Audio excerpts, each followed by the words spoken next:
Like, di share, di komen, dan di subscribe ya, jangan lupa.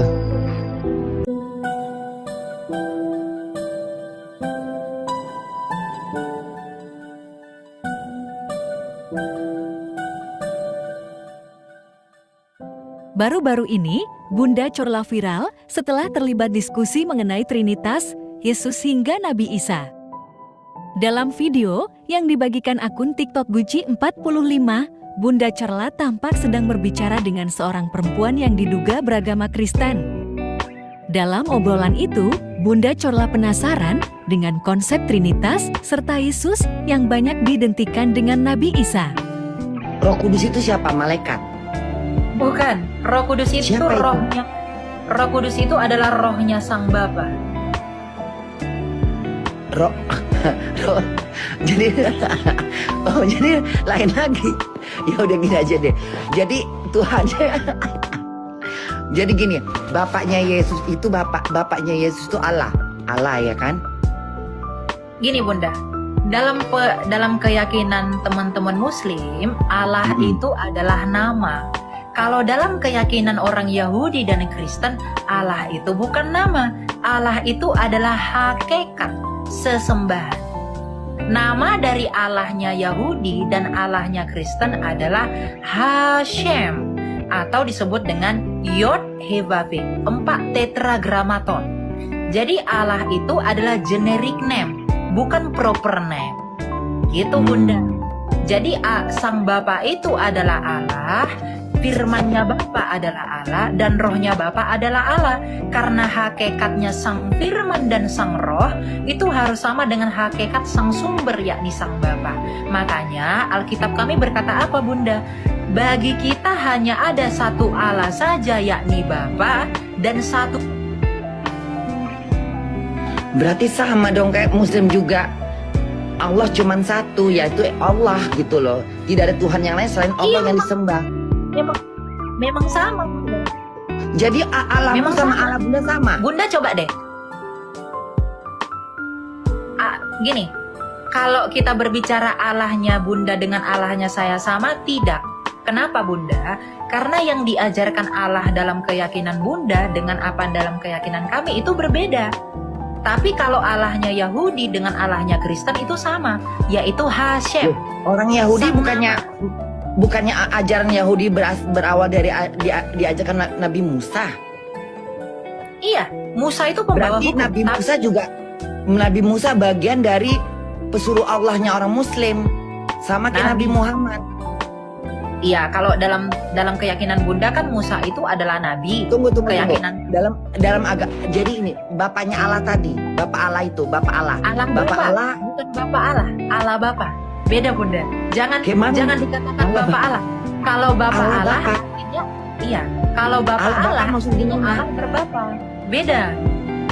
Oh, jadi dalam agama Kristen Allahnya punya bapak. Dia disebut Bapa karena dia sang sumber. Itu Bunda, bukan berarti Allah itu punya Bapa. Bukan. Bu, jadi istilahnya berarti jadi Allahnya orang Kristen tuh ya Allah. Allahnya Kristen itu ya sang Bapa itu Allah kami. Bunda nggak paham dengan agama. Jadi gini, Allahnya Bapak itu ya Allah. Allahnya kami adalah sang Bapa. Allahnya kalian itu sang Bapak. Sang Bapaknya Bapa. siapa? Bapaknya sang Firman, yaitu sang Kristus. Jadi ya Allah, keringat dingin Bunda ngebahasnya ini sampai begini-begini jatuhnya. Ini maaf ya, nggak menghina ya, maksudnya jadi Bunda tuh jadi kayak bukan berarti bapaknya Allah gitu. Bukan. Maksud kalimat Allah Bapa itu apa sayang? Begini, kalau saya jelasin jangan Bunda potong dulu ya, biar selesai. Karena harus ini. Ya, Ini sayang. Bunda. Jadi dalam keyakinan kami, Allah itu hanya satu. Dalam Sema Israel dikatakan, Sema Yisrael Adonai Eloheinu Adonai Echad. Allah itu Tuhan kita, Allah itu Esa. Bagi kami Bunda, Allah itu hanya satu. Hanya Sang Bapa. Tetapi di dalam diri Sang Bapa, dia punya pikiran, dia punya ide, dan dia punya roh yang membuat dia hidup. Dan firman-Nya itulah yang nanti menjadi daging, yang lahir dari perawan Maria, yang dipanggil dengan Yesus. Dan Sang Bapa, Gimana? Berarti sama dong sama Nabi Isa. tidak. Kejadian Nabi Isa juga begitu, lahir dari seorang perawan namanya Maryam. Dia Hampir sama sih. Bunda, gini Bunda. Yesus, kalau Isa itu lahirnya dari Maryam, saudaranya Harun, di bawah pohon kurma. Kalau Yesusnya kami, itu lahirnya dari Maria, bukan saudara Harun atau Maria Magdalena di Migdal Eder. Jadi beda. Beda. Berarti tapi kan Tuhan cuma satu, Esa. Di mana-mana Tuhan Esa. Esa, Tuhannya pasti. orang Nasrani itu Bapak itu yang Allah Bapak. Iya, Sang Bapa itu adalah Allah, betul. Mantap. Yang menciptakan langit dan bumi. Iya, dia menciptakan langit dan bumi. Segala sesuatu. Termasuk bumi yang kita injak sekarang ini. Iya, rumah Bunda juga Tuhan yang Itu berarti Allah. Berarti itu Allah. Itu Sang Bapa Bunda yang hakikatnya Allah. Ya Allah itu kan maksudnya tiada Tuhan selain Allah. Allah itu kan nama, tapi tetap dia Tuhan yang Maha Esa. Dia yang berkuasa langit dan bumi, yang menjadikan semua manusia. Gini, di dalam agama Kristen yang menciptakan langit dan bumi siapa? Yang menciptakan langit dan bumi adalah Sang Bapa melalui firman-Nya. Gimana maksudnya? Firman maksudnya? Si Firman itu siapa sih Firman itu? Si Yesus tadi. Iya, Si Firman. Yesus itu adalah firman, betul. Jadi Firman-Nya itu yang menciptakan langit dan bumi. Iya, makanya Yesus itu adalah bukan Allah Bapa. Allah Bapa yang menciptakan melalui firman-Nya. Karena Allah itu berfirman. Ya sama kayak Allah. Maksudnya Allah juga begitu. Kum fayakum jadilah bumi dengan firman-Nya dia gitu kan. Terima kasih ya Bang. Meski saya tidak puas dengan jawaban Abang Saya belum menjawab semua. Iya. Satu-satu Iya. supaya interaktif dialognya. Karena nanti semua akan saya tanggapi apa yang tadi Bang Zuma sampaikan. Pertanyaan Supaya saya tadi interaktif itu, aja. saya ingatkan apakah Tuhan bisa berhenti menjadi Tuhan, kan itu ya? Tuhan tidak ada. Oke, lanjut. Abang sendiri mengatakan bahwa segala sesuatu diciptakan oleh Allah yang ada di atas muka bumi ini. Berarti Yesus ciptaan dong. Belum lagi kalau kita membaca Yohanes 1 nomor 3, segala sesuatu itu bersumber dari Dia. Berarti Yesus ini adalah sesuatu yang diciptakan, yang bersumber dari pencipta langit dan bumi. Yang perlu dipahami di situ adalah tentang bersumbernya itu jangan didefinisikan bahwa Yesus itu diciptakan sama seperti manusia lain. Tapi Yesus dia itu adalah ciptaan, sesuatu yang sangat spesifik, sangat khusus. Iya, Adalah boleh saya jelaskan Tuhan yang dulu? datang. Boleh saya jelaskan dulu? Iya. Tangan Yesus, kaki Yesus, jasad Yesus itu adalah ciptaan. Itu nggak mungkin bukan, karena Ya, Tuhan karena Yesus pencipta. adalah manusia. Iya, betul. Karena itulah dia ciptaan, Bang. Sabar dulu. Sabar dulu. Kemudian ketika bercerita tentang Nabi Musa alaihissalam, ini penting untuk dicatat. Yang mendengarkan ini, utamanya teman-teman Kristen. Al-Quran mengatakan Nabi Musa berdoa, "Ya Tuhanku, aku tahu engkau ada. Aku tahu engkau itu pasti ada. Dan aku tahu engkau itu wujud ada. Wujud dalam bahasa Arab itu ada. Tetapi aku ingin melihat wujudmu. Aku ingin melihat dirimu. Aku ingin tahu kamu itu seperti apa bentuknya." Tapi Allah kemudian berfirman melalui perantaraan tabir, "Lantarani, kamu tidak akan pernah bisa melihat aku." Keluaran 33 nomor 20. Tidak ada manusia yang bisa hidup melihat aku. Itu satu. Jadi melihat Yesus bukan melihat Allah, bukan melihat Tuhan, tapi melihat ciptaan Tuhan.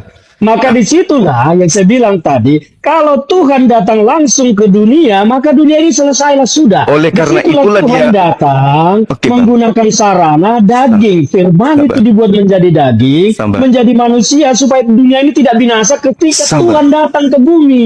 Bukan Tuhan yang datang. bukan Tuhan yang datang. Ya tapi itu kan ciptaan. menurut persepsi Bang Zuma, tetapi menurut kekristenan kita, kami, Tuhan yang datang. Oke, nanti kalau begitu abang saya setelah ini abang jawab, apakah Tuhan bisa berhenti menjadi Tuhan? Oke, Tuhan tidak pernah berhenti jadi Tuhan. berarti dia nggak bisa jadi manusia. Bisa dong. Berarti berhenti menjadi Tuhan kalau dia jadi manusia. Tidak. Tuhan gimana? tidak berhenti jadi manusia. Tuhan tidak. Nah inilah ternyata persepsi yang Bang Zuma pergunakan adalah logika sederhana yang ketika sesuatu berubah menjadi sesuatu berarti dia berhenti menjadi sesuatu yang awal. Tidak demikian konsepnya. Gini, Bang, Tapi gini, Bang. saya harus jelaskan supaya nalarnya itu tidak salah memahami tentang Kristen bahwa roh itu firman, roh Tuhan datang menjadi manusia, dia tidak berhenti jadi Tuhan. Loh, dia jadi manusia. Dia tetap Tuhan ada di Dia dalam jadi manusia. daging. Dia jadi Tuhan manusia. ada di dalam daging. Karena Jadi Tuhan, manusia dia. Karena Tuhan kalau datang dalam bentuk Tuhan langsung ke dunia ini, Berarti dia maka jadi dunia manusia. Selesai.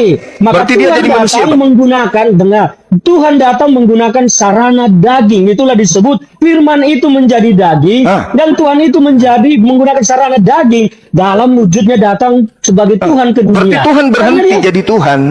Tidak, itu pemahamanmu yang bilang Tuhan berhenti menjadi Tuhan. Jadi Yesus ini apa? Yesus ini Tuhan atau bukan? Yesus itu di dalam Yesus itu adalah Tuhan.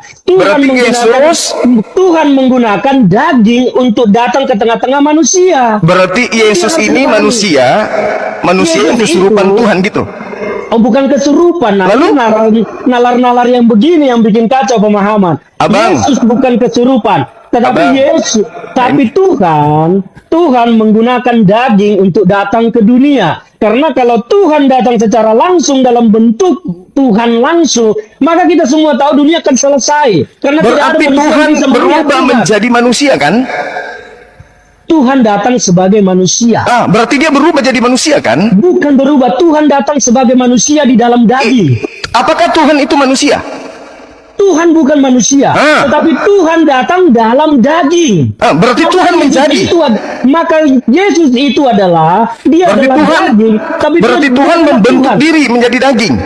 Tuhan tidak membentuk diri menjadi daging, tetapi Tuhan di dalam daging. Karena Kalau dia itu Tuhan di dalam menjadi daging, abang, kalau Tuhan di dalam daging, Anda menabrak Kolose 2 nomor 9. itu pemahamanmu Zuma. Pemahaman orang Kristen tidak abang begitu. saya boleh nggak? Tetapi Boleh nggak Tuhan baca Kolose itu 2 nomor datang 9? di dalam daging. Tuhan menjadi firman itu. Karena Tuhan maha segalanya, dia bisa menjadikan dirinya menjadi apa saja. Coba Tuhan tenangkan bisa dulu, datang kemana tenangkan saja. dulu abang. Abang dengarkan dulu saya, Enggak, bang. karena pemahamanmu menyesatkan bagi orang Kristen. Saya harus luruskan. Kalau begitu, tolong bacakan saya Kolose 2 nomor 9. Saya tidak mau bacakan aja.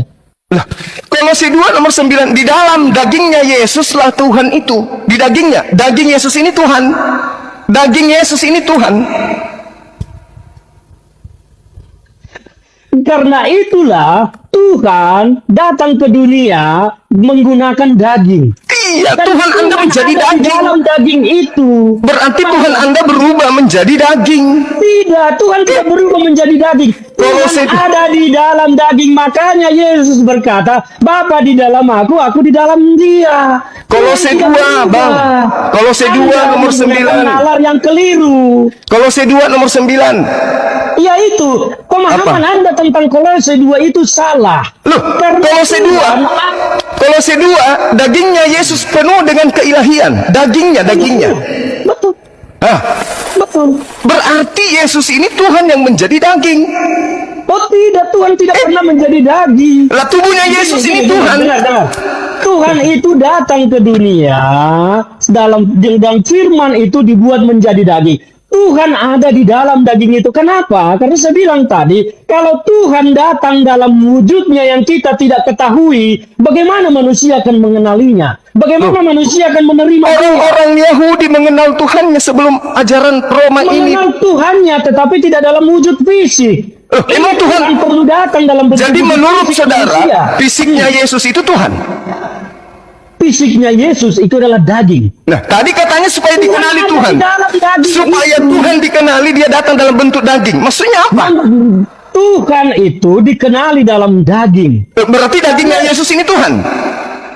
Ini kalau debat seperti ini tidak mau menggunakan nalar yang lebih luas, ya memang akan Abang satu. yang tidak gunakan nalar, bukan saya. Tidak menggunakan nalar. Saya sudah jelaskan tadi bahwa Tuhan itu ada di dalam daging. Oke. Dia datang ke dunia. Oke. Karena kalau Tuhan datang dalam wujud aslinya yang kita Oke. tidak ketahui, siapa yang bisa melihat? Siapa yang bisa mendengar? Tidak Berarti ada. melihat mukanya Yesus melihat Tuhan. Kenapa? Putus. Berarti melihat mukanya Yesus melihat Tuhan. Putus ya. Halo? Halo Bang Juma? Halo? Terus Bang Juma? melihat muka Tuhan. Tar, putus. Saya tidak mendengar Bang Juma. Halo Bang Juma? Bang Juma? Bang Juma? Sinyal Anda Sat, mungkin... suara saya kedengaran. Ini ya? Suara apa? Sinyal Anda mungkin kurang bagus di sana ya? Kok putus-putus di saya ya? Saya tidak bisa ini. Oke. C. Oke. Gimana tadi gimana? Jadi melihat muka Yesus itu melihat muka Tuhan. Melihat Yesus tidak melihat muka Tuhan secara fisik. Loh, tadi Ya, katanya tidak supaya ada manusia Tuhan mengenal dalam Tuhan. fisik. Tadi Mengenal katanya Tuhan supaya dalam manusia ajaran, bisa melihat Tuhan, mengenal maka Tuhan dalam mewujud ajaran jadi yang manusia. dibawa Yesus. Mengenal Tuhan dalam ajaran yang dibawa Yesus, karena Tuhan akan memperbaharui perjanjiannya dengan manusia. Jadi yang dikenal bukan fisik Tuhannya, karena Tuhan tidak memiliki fisik. Yesus Loh, itu secara daging adalah Katanya manusia. Tuhan supaya dikenali, dia datang dalam bentuk fisik. Bang Juma, yang dikenali itu adalah ajarannya. Loh. Dan apa hukum-hukum baru yang dibawa oleh Yesus. Berarti Yesus bukan Tuhan. Dikenali dalam bentuk fisik. Berarti Anda Yesus jangan bukan memaksakan Tuhan. Hah? Berarti Yesus bukan Yesus Tuhan. Tuhan. Yesus Tuhan.